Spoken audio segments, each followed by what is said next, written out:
Assalamualaikum warahmatullahi wabarakatuh. Ketemu lagi dengan Puja. Kali ini Puja akan cerita tentang azab penyiksa sahabat Rasulullah yang jarang diketahui banyak orang. Apa aja itu? Yuk dengerin sama-sama.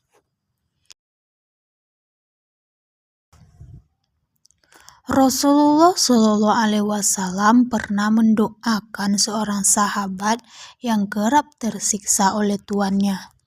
Sosok sahabat tersebut adalah Ka'ab bin Arats.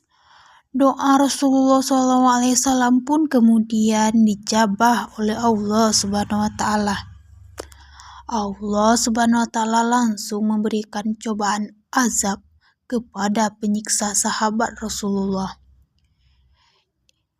Cobaan tersebut berupa sebuah penyakit yang aneh dan mengerikan.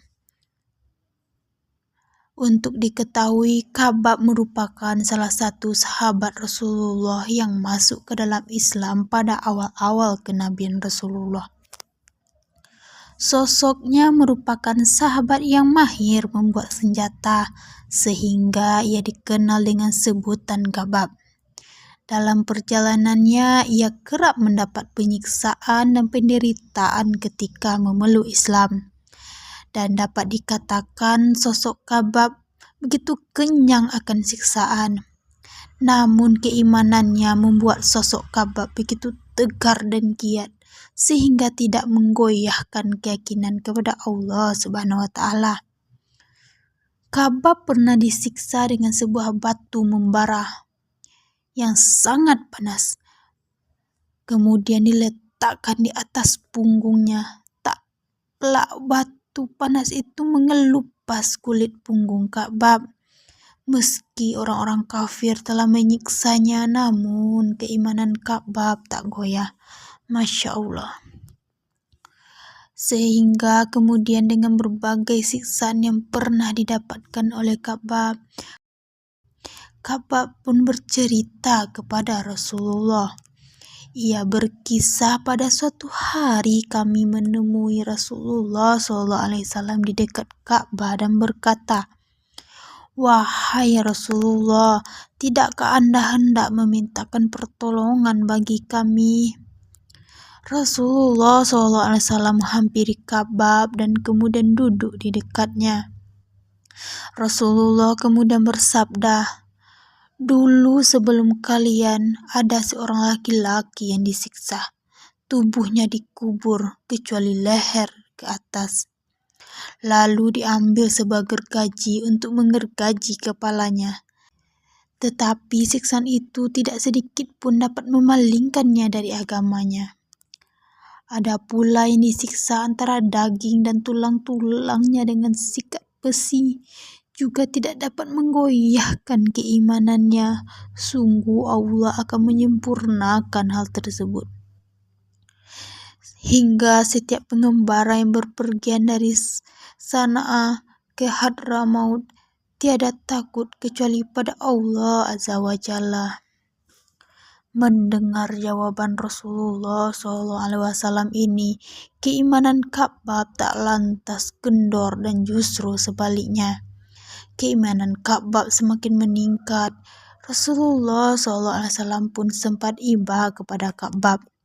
Ia kemudian mendoakan Ka'ab. Sebelum itu, orang-orang Quraisy sempat meminta bekas majikan Ka'ab bernama Ummi Ammar agar membujuk Ka'ab untuk keluar dari Islam. Hal itu pun dilakukan Ummu Ammar dengan berbagai cara, mulai dari cara dialog hingga menggunakan cara kekerasan yang sangat keji. Jengkel karena Ka'ab tak mau mendengar ajakannya, Ummu Ammar kemudian mengambil sebuah besi yang sangat panas lalu meletakkannya di atas kepala Ka'ab. Tak pelak mendapatkan perlakuan itu, Ka'ab sangat kesakitan. Kemudian saat itu Rasulullah SAW lewat dan mengetahui aksi penyiksaan Ka'ab. Karena iba, Rasulullah SAW kemudian mengucapkan kalimat doa yang mustajab. Ya Allah, limpahkanlah pertolongan-Mu kepada Ka'bah. Tak lama majikan kejam Ummu Ammar langsung mendapatkan balasan dari Allah Subhanahu wa Ta'ala. Penyakit aneh menyerang Ummu Ammar. Bahkan dari sejarawan, Ummu Ammar sampai bertingkah aneh, yakni melolong seperti anjing. Kemudian ada orang-orang yang memberikan nasihat kepadanya. Di antara nasihat itu juga aneh. Dia diminta untuk menyetrika kepalanya dengan besi menyala setiap hari, dan kepalanya dibakar dengan besi panas setiap hari, baik siang maupun malam. Wallahu alam.